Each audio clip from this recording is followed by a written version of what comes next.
KBBI, teks anekdot dapat diartikan sebagai sebuah cerita singkat yang menarik karena lucu dan mengesankan. Selain itu, teks anekdot juga membahas orang penting atau terkenal dan tentunya berdasarkan kejadian yang sebenarnya. Ciri-ciri teks anekdot. 1. Abstrak. Abstrak biasanya terdapat di bagian awal paragraf yang biasanya memberikan awal gambaran kepada pembaca. 2. Orientasi. Orientasi biasanya berisi awal kejadian sebuah cerita. Lalu yang ketiga ada krisis. Krisis memberikan penjelasan mengenai masalah utama. Lalu yang keempat ada reaksi. Reaksi untuk menyelesaikan masalah yang ada di dalam cerita. Lalu yang terakhir, kelima, ada koda. Koda sendiri adalah pemberian nasihat dari si penulis.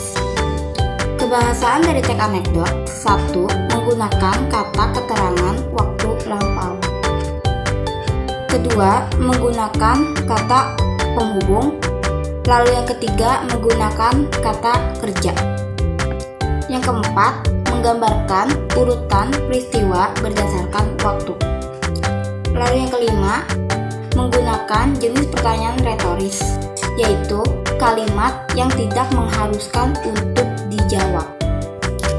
Lalu selanjutnya, ada tujuan dari teks anekdot.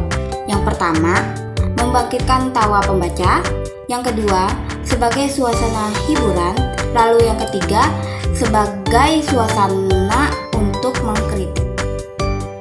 Lalu yang terakhir ada membuat teks anekdot. 1. Pilih tema atau topik yang akan dibahas dalam teks nanti. 2. Tentukan tokoh yang akan ada di dalam teks. Yang ketiga, pilih atau tentukan suatu peristiwa yang akan dijadikan sebagai latar belakang. Lalu yang keempat, membuat rangkaian peristiwa dalam teks. Yang kelima, susun kerangka teks dan kembangkan agar menjadi satu cerita.